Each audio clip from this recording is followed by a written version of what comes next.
کہ اگر کتا کاٹے تو اس کو دوڑا کے کاٹا نہیں جاتا. لوگ کہتے ہیں ہم اس لیے لڑائی کی، فلانا ہمیں گالی دیا، آپ جان نہیں رہے مجھ سے برداشت نہیں ہوتا ہے. تو ہمارے بڑے بہت پہلے سمجھایا کرتے تھے کہ دیکھو بیٹا، کوئی تم کو قلم دے اور تمہیں لو نہ تو تمہاری ملکیت میں آئے گی. اسی طرح گالی بھی ہے، ارے تم مت سنو، جانے دو، فالتو لوگوں کی باتیں نہیں سنی جاتی. اپنا کام کرتے رہیے دیوانہ وار، آپ نمازیں پڑھیے، اپنے کام میں مست رہیے. اللہ نے آپ کو ماں باپ دیے ہیں، اللہ نے آپ کو اولادیں دی ہے، اللہ نے آپ کو بیوی بچے دیے ہیں، کبھی ان کے ساتھ بیٹھ جائیے. آپ میلاد نہیں کر سکتے، ہمارے گھر کی مائیں بہنیں، ہمارے گھر کے بڑے بیٹھ جائیں اور بیٹھ کے کلمہ درود پڑھ لیں اپنے بچوں کے ساتھ، اتنا تو آپ کر سکتے ہیں. باہر آوارگی کرنے سے تو بہتر ہے کہ آپ اپنے بہنوں کے حال چال لے لیں. آج لڑکے کہتے ہیں کہ ہماری بہنیں مرتد ہو رہی ہیں، وہ دوسروں سے نکاح کر رہی ہیں. ٹھیک ہے، کب آپ نے اپنی بہن کے پاس بیٹھ کے اس کا حال چال لیا ہے؟ کب اپنی بہن سے پوچھا ہے تمہارے لیے کیا مصیبت پریشانی ہے؟ ہاں یہ بات الگ ہے، بڑا سخت جملہ ہے، لیکن برداشت کیجئے کہ ہمیں دوسروں، باہر کی کوئی لڑکی ہو، کوئی غیر محرم ہو یا ہماری کزن ہو، دوسروں کی بہنیں ہوں، تو ہمیں ان کا حال چال لینے میں بڑے مزے آتے ہیں. لیکن اپنے گھر کی عورتوں کا کیا حال چال ہے کبھی ہم بیٹھ کے نہیں پوچھتے. ہمیں اپنے گھر کی ماؤں بہنوں کا، ہمیں اپنے گھر کے بیوی بچوں کا نہایت طور پہ خیال رکھنا چاہیے. نبی علیہ الصلوۃ والسلام، جب حضرت عائشہ ہمارے نبی کی بیوی ہیں، جب وہ ہڈی چوس کے رکھتی تھی تو نبی علیہ السلام اس ہڈی کو چوسا کرتے.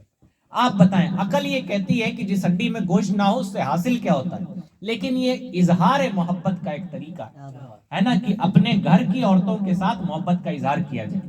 جب نبی علیہ السلام کی بیٹی آتی ہیں حضرت فاطمہ، تو نبی پاک صلی اللہ علیہ وسلم اپنی جگہ سے کھڑے ہو جاتے، ان کا ماتھا چومتے، اپنی چادر مبارک اپنی جگہ پہ بچھاتے اور اپنی بیٹی کو خود اپنی جگہ پہ بیٹھاتے.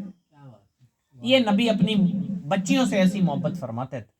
آج تو بچی باپ کے لیے کھڑی نہیں ہوتی، اور ہمارے نبی اپنی بیٹی کے لیے کھڑے ہو جاتے، ان سے محبت کرتے ہے نا. اور کون ہے نبی؟ اتنے بزرگ و برتر کی، فرمایا گیا اللہ کے بعد کسی کا مرتبہ ہے تو نبی علیہ السلام کا مرتبہ. لیکن گھر والوں کے ساتھ اتنے شفیق.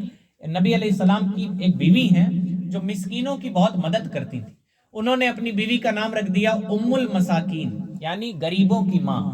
کیا نام رکھ دیا؟ ام المساکین. اور سائیکالوجی بھی یہی کہتی ہے، آپ اپنے بہن کو کبھی پیار سے پاگل کہہ دیجئے، وہ غصہ گی نہیں. آپ اپنی بیوی کو کبھی پیار سے پگلی کہہ دیجئے، وہ غصہ گی نہیں. اور غصے میں آپ اس کا نام بھی لے لیجئے تو غصہ آ جائے گی.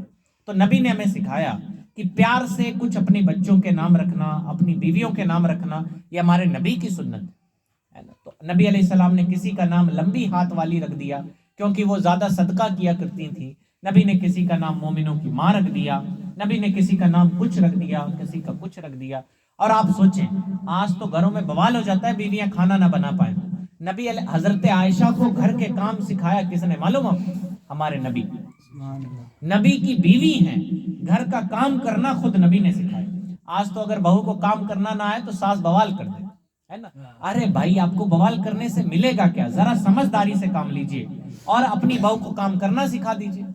جتنا انرجی آپ گالی دینے میں، لڑائی کرنے میں خرچہ کریں گی، اتنے میں اپنی بہو کو کام سکھا دیجئے. وہ سیکھ جائے گی تو کس کے کام آئے گا؟ ارے میں کہ 1 دن رہے گی سسرال 10 دن رہے گی. کہتی ہیں ساس لوگ کہ کیا کرے سکھائیں تاکہ اپنی اماں کو کھلائے جا کے. اپنی اماں کو 1 دن میں کھلائے گی، زیادہ تو آپ ہی کے گھر رہنا اسے. آپ کے گھر کی بچیوں کو کچھ نہیں آتا ہے تو مار پیٹ، لڑائی جھگڑا، گالی گپتا کرنے سے اچھا ہے کہ ہم اپنے بچوں کو بیٹھا کے پیار محبت سے سمجھائیں. اور یقین جانیں، جب ہم لوگ، ہمارے پاس بچیاں پڑھتی ہیں، کبھی ان کو کچھ سمجھانا ہوتا ہے تو بیٹھایا جاتا ہے اور کہا جاتا ہے کہ آپ تو ہماری عزت ہیں، آپ ایسا کریں گی تو کیا ہوگا. تو بچیاں رونے لگتی اور بچے رو کے باتیں مانتے ہیں بغیر مارے پیٹے، کچھ نہیں جھگڑا بوال ہوتا.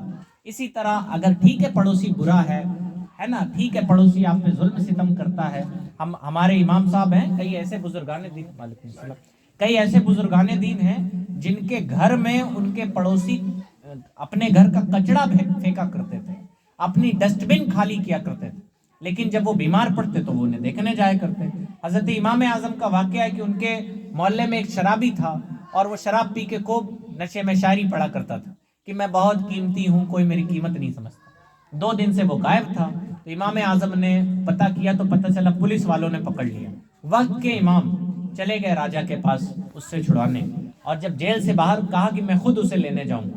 لینے گئے تو کہا کہ تو کہتا تھا نا میں بہت قیمتی ہوں، میری قیمت کوئی نہیں سمجھتا.